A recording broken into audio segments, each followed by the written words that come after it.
High above the Arctic Circle, on a thin layer of sea ice, an American sports hunter shoots what he believes is a polar bear. He is mistaken. I could see he was white, but I couldn't tell that he was what he was. It's something that I've never experienced, and that's one thing that I'll never forget. The killing unleashes an investigation. He's looking at me like I was a criminal already. No one can tell exactly what he has shot. I wasn't convinced from the beginning of what it was. The hunter under threat of prosecution for a crime he says he didn't commit. I wasn't out there trying to kill an illegal bear. Scientists pore over the corpse of an animal they've never seen before. We knew that there was definitely something unique. With each new discovery, the mystery deepens. This is the single sample that roused the most curiosity. Their target is to discover the exact species of this animal.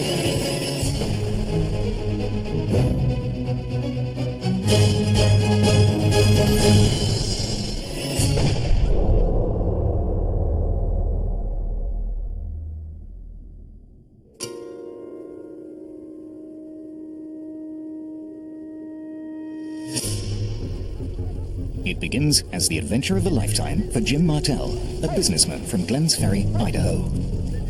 I've been hunting since I was about 8 years old, and first 20 years of my marriage, I couldn't do this kind of thing, which now I'm almost too old to do it. Hunting polar bears for sport is illegal in the United States, so 65-year-old Martell pays an Inuit guide, Roger Kaptana, $25,000 to go on a hunt in Canada. Both are unaware that they will end up hunting something else entirely. We thought we were going out just for a regular polar bear. The Inuit are allowed to sell 14 such hunts every 12 months. And during the last 45 years, Kaptana has hunted all over the 27,000 square mile Banks Island. Thousands and thousands of years ago, my ancestors, they learned how to hunt polar bear. It can be dangerous, but that's the type of thing we do here. That's our livelihood. Although Martell is an experienced hunter, this trip is different from anything he's taken on before. We had a great time planning the trip. I think I packed 3 times and unpacked 3 times to make sure I had the right gear for the climate. You know, you become a kid again. Despite the careful planning, this is an adventure loaded with danger. The polar bear is the world's largest land predator and the only species of bear known to deliberately target humans. Standing on its hind legs, it could look an elephant in the eye. With an average weight of up to 1,500 pounds, they pack enormous power. And they can charge at speeds faster than most humans. Arctic expedition organizer Boyd Warner knows the dangers of a polar bear hunt. Warner has over 30 years' experience working in the wilderness of the North. I've lived in the North all my life, and I wouldn't go out there without an Inuit guide that really knows how to survive in that land. Too much can happen too fast, and when it happens, it's serious. In order to hunt legally, Martell purchases a $50 permit from the Northwest Territories government. Once he's got that license and he's got the metal tag and paid for it, yes, he's legal entitled to hunt in Northwest Territories. But the permit is only for a polar bear.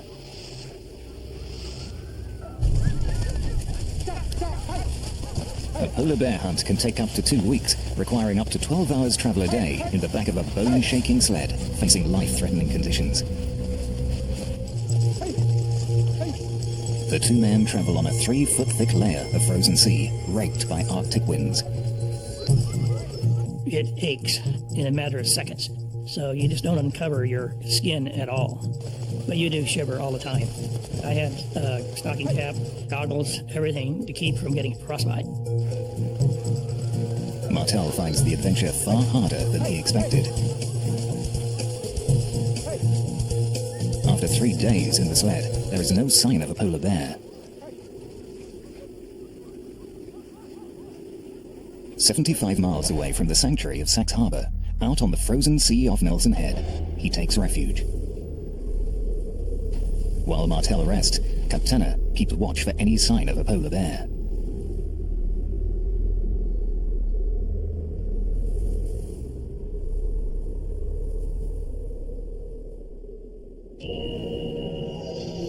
At first light, the Inuit guide wakes his client. He has spotted movement on a ridge to the north. It was about 5 o'clock in the morning. Thank you. Hadn't had a breakfast or anything yet, but he came and said, "You want to go after it on foot?" And I said, "Oh, sure." So I got up in a hurry, got dressed, got my rifle, and put on white clothes, and then went after it. Leaving their dogs behind, Kaptana and Martel, without radios or any other means of contact, set out on foot. He told me it's about 2 miles away. The men take the long way around to surprise the bear. The only way we could get at him was if we could track him as quietly as possible. Then I knew we had a chance. To keep downwind, Martel and Kaptana head west, across rougher terrain.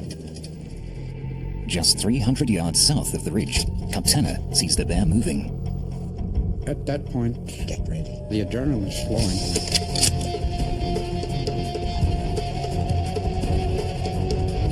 I could see he was getting ready to make a run for it. That's when Roger said, "Shoot." Shoot. He didn't hesitate, so I didn't either.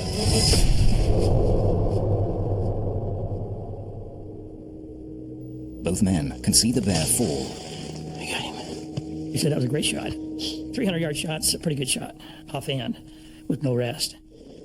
I was pretty sure that it was a kill shot. The two men approached the bear. As we got closer, like 50 yards, it started to look a little bit different, you know. Once we got within 50 feet, then Roger said, "Well, wait right here. I'm going to check it out." Like anything else, you've got to take risk. The bear appears to be dead. I thought he was dead. He looked dead, but they'll play possum sometime. He approached him from behind to make sure he was not alive. Then he said, "Come on up," and then I did. But I stood there with the rifle in case it did, come alive. Live or dead, this is not what they'd expected to find. I could see that he was a little bit of a different bear.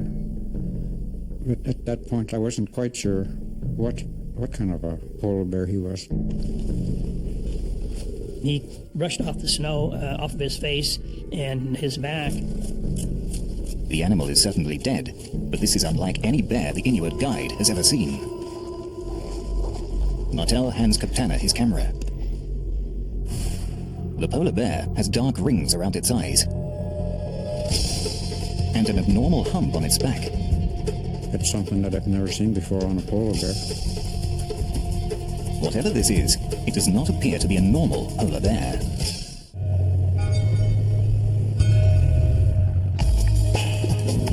Miles south of Banks Island, an agent travels to pick up an American sports hunter. On a remote airstrip, Martel is returning with the bloody remains of the strange polar bear he shot near Sachs Harbor.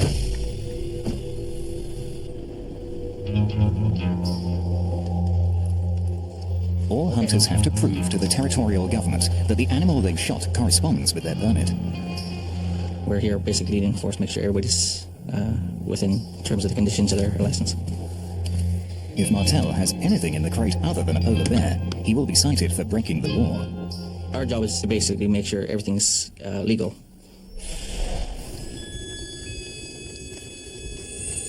Nine days earlier, on Banks Island, Inuit, Roger Kaptana had skinned the bear. You roll him back over on the skin, and then skin the other side off. You kind of peel it off of him like you do a banana, actually. Martel wanted the skin as his trophy and needed other body parts to meet legal requirements. We take the hide off the carcass itself and take the head off. But the shape of the head is unusual for a polar bear. The head was slightly larger than a polar bear. Although Kaptana had done this more than 90 times, he'd never seen flesh this color before. The meat itself seemed to be a little bit lighter than a polar bear, you know. The carcass and guts are left behind. Martel and Kaptana take the bear's skin, its skull, and 2 small bones. Those are the things that are required to bring back. On the mainland, the government's officers immediately begin to examine the bear's body parts in the lab. So we do take that hide and we do examine it. We'll remove a post-canine tooth We'll measure the bear. We'll take biological samples. They determine this animal is a 7 foot 1 inch male bear. But no one, including the biologist in Inuvik, Marsha Brannigan, is certain what kind of bear. I wasn't convinced from the beginning what it was. One thing is certain, they don't believe that what Martel has brought back is a normal polar bear. Martel is required to explain himself. He said, you need to come in my office, and he was going to fill out my testimony of this hunt. They're required under law to provide information. I went in and explained what had happened, as far as shooting this animal.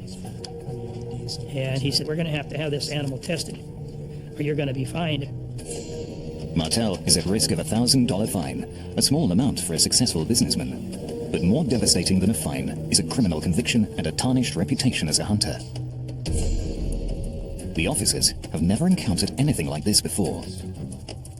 From their visual inspection, they surmise this is not a polar bear. Martel is accused of illegal possession of wildlife. I got mad when I was in the office, and I finally had to kind of bark back at him, and then he calmed down a little bit. Feels comfortable with what he knows. The officers are unyielding. They have never seen a polar bear with brown rings around its eyes. It wasn't looking like a polar bear. I've never seen a polar bear with any kind of brown markings on it, period. Government officers conduct further tests to determine the species of the bear. They cut off samples of flesh and hair, and then impound the skin into storage. They had rolled it up, and they confiscated it and kept it. And so I was kind of angry. The flesh and hair samples are sent to Wildlife Genetics International in Nelson, British Columbia. Here, DNA analyst Dr. David Peko and his team are assigned to unlock its genetic code.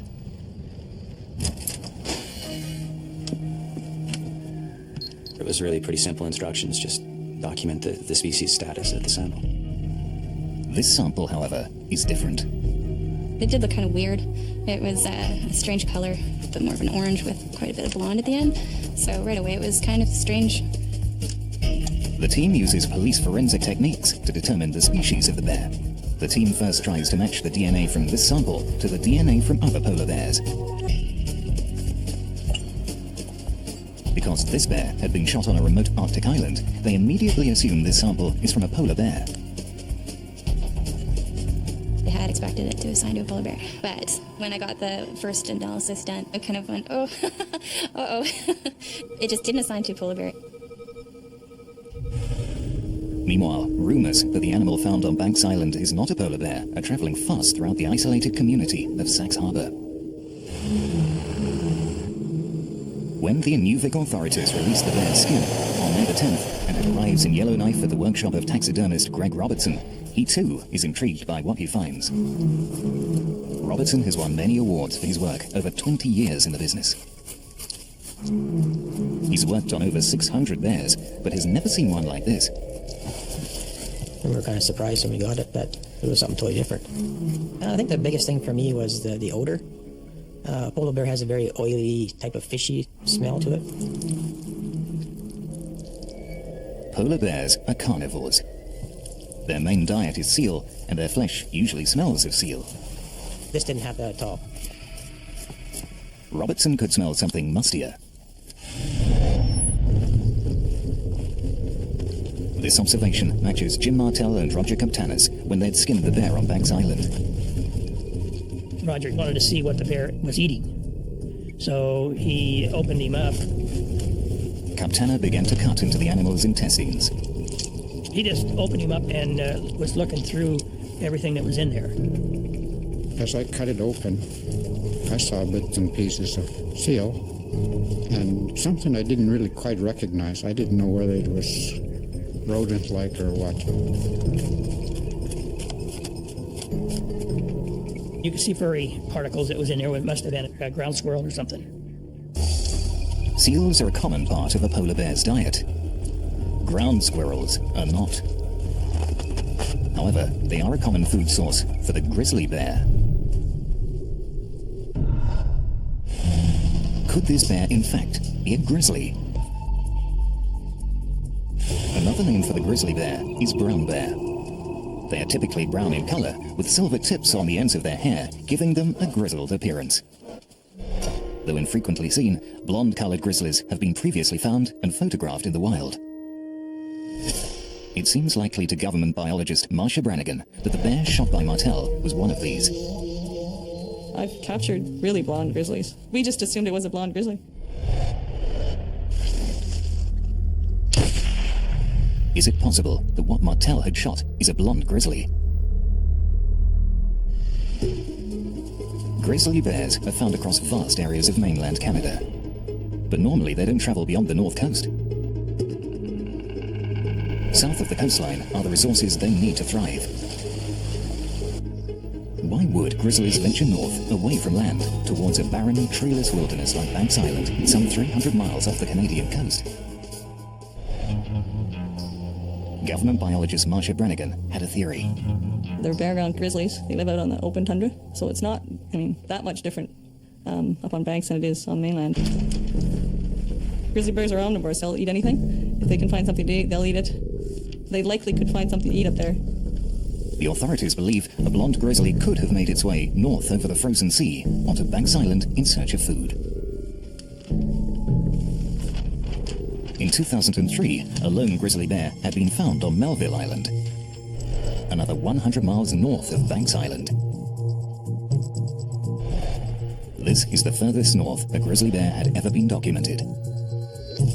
It seems plausible to Brannigan that a grizzly could be found on Banks Island. It's not normal territory for them. It's rare, but it's not unheard of. Martel is adamant he had no intention of breaking the law. I wasn't out there trying to kill an illegal bear. Martel feels he's the victim of a miscarriage of justice and maintains he shot a polar bear. When you pay the kind of money you pay to go polar bear hunting, you don't shoot something else. When taxidermist Greg Robertson tries to choose a frame for the animal's skin in Yellowknife, neither a polar nor a grizzly shape will fit. Well, the shape was similar to a grizzly. Had a skull looked like a grizzly, but the fur shape of a polar bear, basically. Never seen that before. Robertson doesn't alter the shape or size of the skin. Yet as he tries to fit it to the frame, the differences mount up. The length of the neck, the size of the neck had to be altered, and the head had a lot of alterations to it. The skin is not only the wrong shape, but also much longer than a normal grizzly's. We've mounted a lot of grizzly. We have yet to mount one 7.5, 8 feet.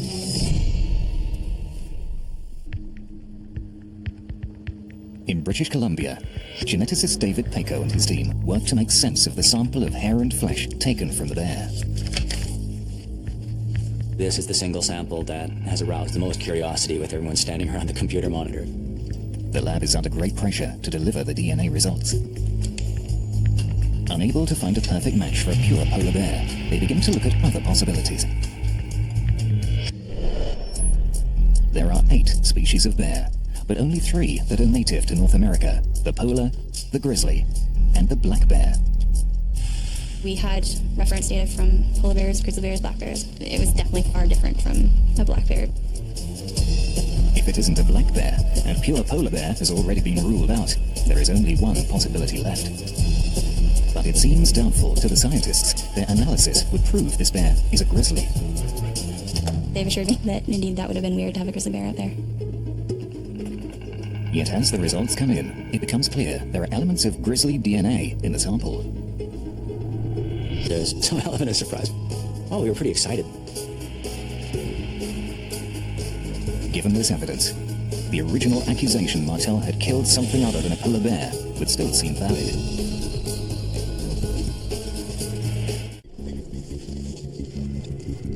American hunter Jim Martel stands accused of shooting an illegal bear. When he fired his rifle on April the 16th, 2006, Martel was 300 yards away from the bear. I knew where I was aiming. I aimed right for the lung cavity, right behind the front shoulder.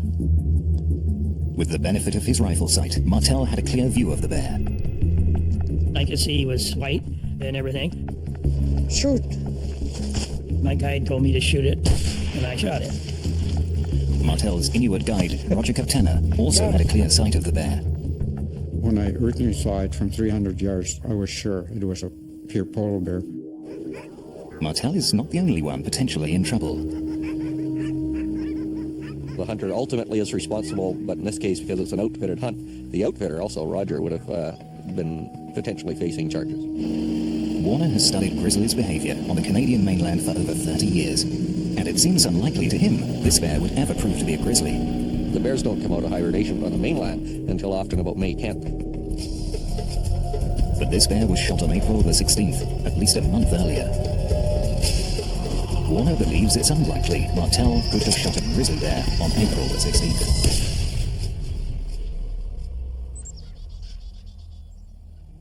At the Wildlife Genetics Lab in Nelson, the DNA team need to be 100% certain about their results. We knew we had to do as many tests as we could so that people didn't have those kinds of questions. The government's case against Martel rests on their analysis. By doing more tests, they're sure their findings are accurate. We're absolutely certain. There's no way that that genotype that we got for that piece of skin came from a polar bear or a grizzly bear. Where it gets trickier is saying what it did come from. Adding more data didn't bring it closer to one or the other. It just confirmed that it was neither. The sample is not a perfect match to either species. The bear shot on Banks Island is neither a pure polar nor a pure grizzly. Although they hold off releasing their findings as they continue their analysis, this discovery would make the government authorities' position that the bear is a blonde grizzly no longer tenable. But Martel and Kaptena are not off the hook. Martel's permit was for a polar bear, and this is clearly not a pure polar bear. After 45 years living in polar bear territory, Kaptena believes there is still much to learn about the bears of the Arctic, and especially about this bear. He thinks that information is scarce in spite of modern technology. Even with helicopters and aircraft, the scientists have a hard time keeping track of all the bears that we have. Biologists monitor any polar bears they can find on Banks Island by tagging them with GPS locators. About 95% of the bears we get are not tagged, so that indicates that they're missing a great deal of information out there. Perhaps this bear is one example of a new, undiscovered species.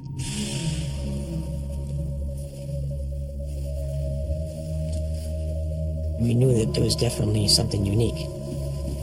The back feet were odd. This had a large pad in the front and a large pad in the back with about an inch or an inch and a half band of fur separating the two right across, which is unusual in any species of bear. Neither grizzly nor polar bears have two large pads on their hind feet.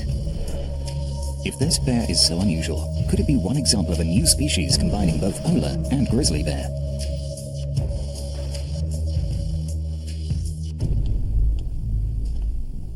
James Mallet is Professor of Biological Diversity at University College London. I think it's very unlikely there's a new bear species out there, mainly because people have hunted there. And there's been a fur trade for hundreds of years, and people would have noticed it if it had been there. It seems unlikely an entirely new species of bear would survive undiscovered. In Yellowknife, taxidermist Robertson is convinced what he is seeing is evidence of something unique. The unusual thing to me was its claws. They were basically in between the size of a grizzly bear and a polar bear. He had sort of a combination between the two. The 5 claws of a polar bear are thick, short and sharp, adapted for efficient traction on ice. Whereas those of a grizzly bear are long and curved, critical for excavating dens or digging for food. The claws of this animal merge all these characteristics. Could it be possible that the 2 different bear species had mated, resulting in the strange bear killed by Martel? Is it in fact a hybrid? And if so, how did the 2 species come into contact or mate in the wild? Their natural habitats and food sources are different. Historically, there is a precedent for a hybrid polar grizzly. In In the 19th century, amateurs bred hybrids in captivity. In the Victorian times, of course, anyone who was interested in natural history would have been interested in these freaks of nature. Obviously, there were some bad scientists who were just after kind of sensations and who did more circus acts. Collectors experimented to see what kinds of strange animals would result from crossbreeding. Lions with tigers, horses with zebras, pumas with leopards. If you've got a freak of nature, you want to know how it becomes like that. These were mutant animals that were paraded in front of an astounded public. And among them, a hybrid bear, a cross of polar and grizzly. Bred in captivity in Germany in 1874. The only time a hybrid bear had been seen before was the result of captive mating. Had someone in northern Canada been inspired with a similarly deviant intent to captively mate these two species of bear? Or could it have occurred naturally in the wild? In the remote Canadian town of Inuvik, government officers try to determine if the bear shot by American hunter Jim Martell is what he says it is, just an unusual polar bear. There is no evidence to support the possibility this is a hybrid bear bred in captivity. With regards to if it was bred in captivity and released, I don't believe so. The nearest zoo that has both captive grizzlies and polar bears is over 2,500 miles away from Banks Island. There are no reports of any animals having escaped. But if the bear is a hybrid and hadn't been bred in captivity, then it must have occurred naturally in the wild. I think what happened is a female polar bear and a grizzly male got together and they just decided to go nature's way. Except for the fact that the two species do not normally cross paths in the wild. Polar bear females do not normally travel south from the islands onto the Canadian mainland. We put out 20 collars on female polar bears in 2000 and monitored them for 3 or 4 years. And none of them really seemed to come on the land. So there was no movements onto the mainland. So, had a male grizzly traveled to a remote Arctic island to mate with a female polar bear?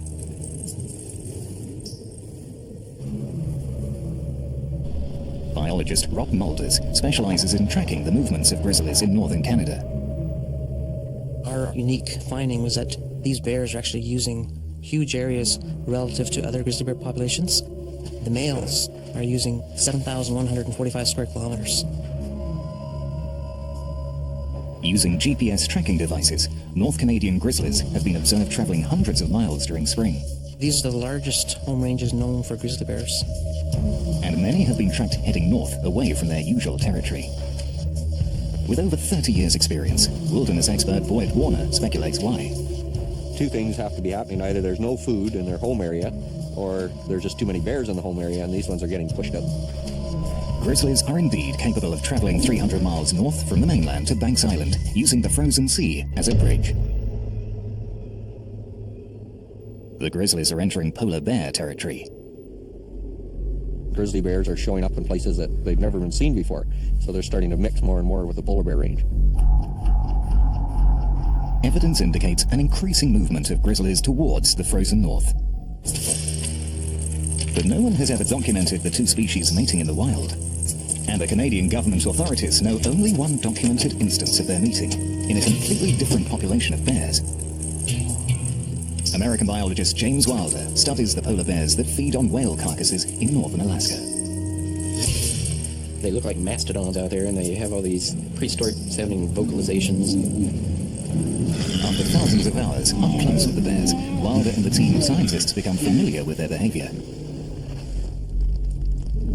But while filming at night, the team observes a startling event. Some of the adult male polar bears were probably pushing 1,200 pounds or more even. Then out comes this 4-foot tall, 300-pound grizzly bear that absolutely stampedes the polar bears that are there. What they filmed is astounding evidence of the meeting of the two species of bear.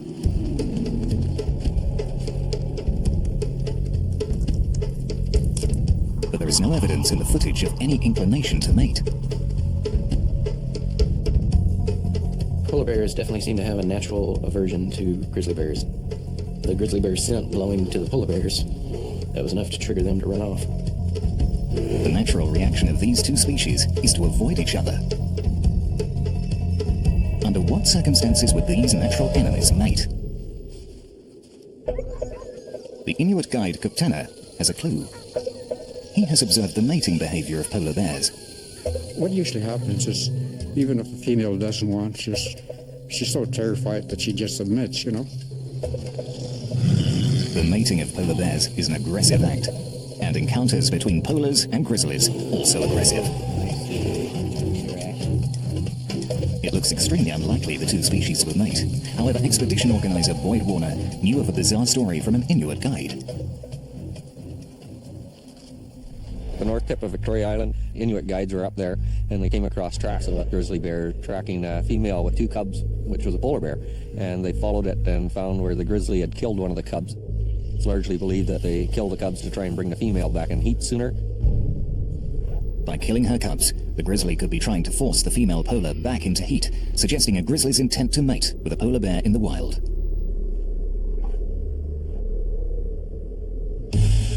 The likely scenario is the bear killed by Martel resulted from these two different bear species mating near Banks Island. I do believe it was somewhere off the coast of Banks Island here. A grizzly had made its way north from the mainland in pursuit of food and a mate.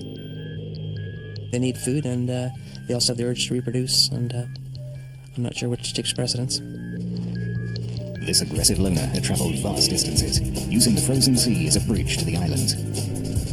He'd crossed onto Banks Island and smelled out a female polar bear, and then mated with her.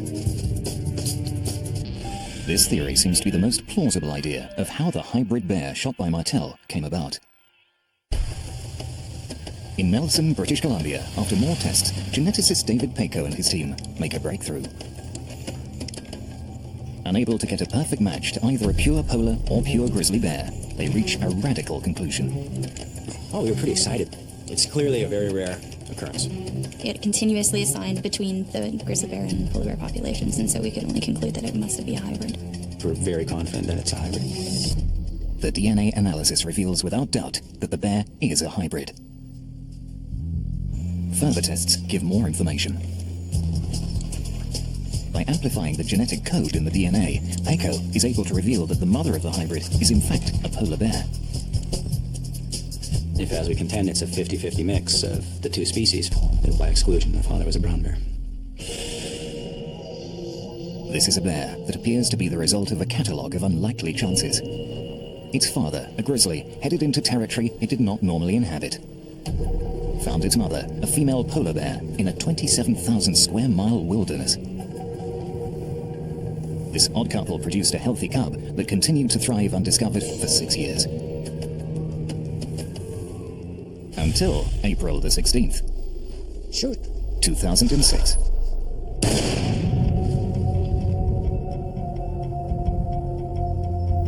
Martel had shot an extremely rare hybrid bear, the polar grizz.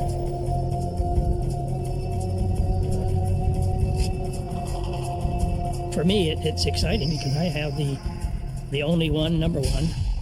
Oh, I feel great about it, yeah.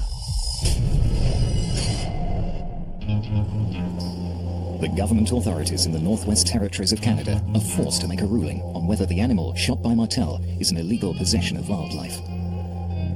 It's the first time it's ever been documented. It definitely was an interesting result.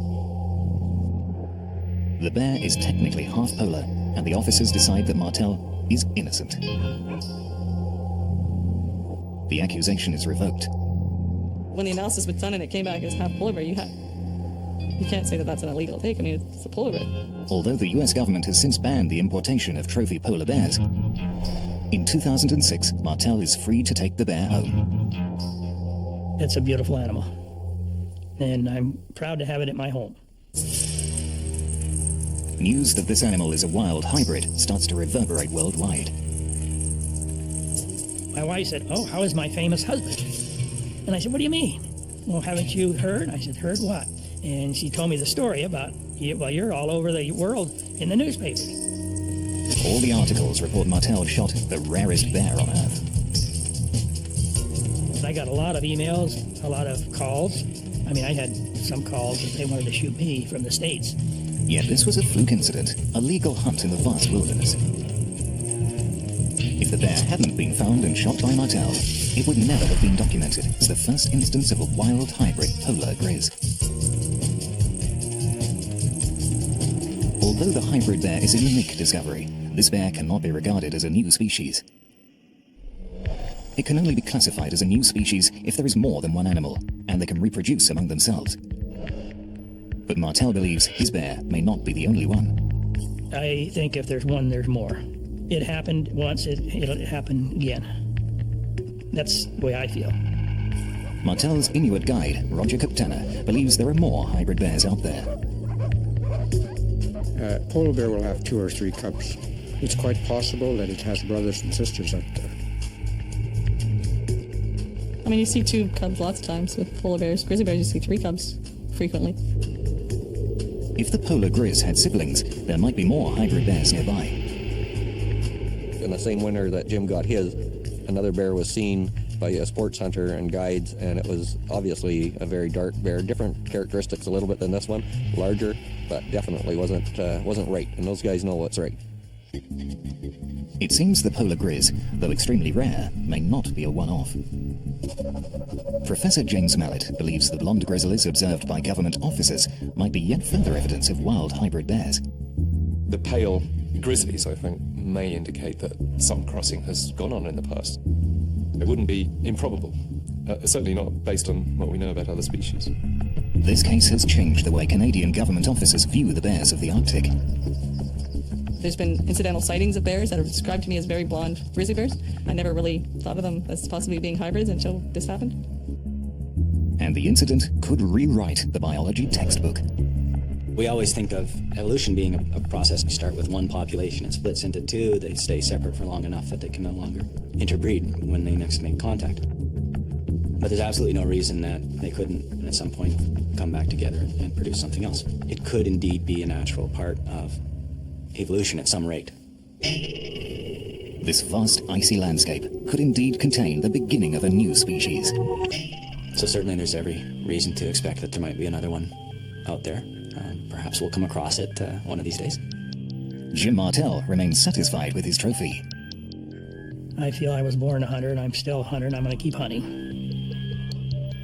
Yet it seems that Martel may indeed be the first, and also the last American sports hunter, to have a hybrid polar grizzly bear in his collection of hunting trophies.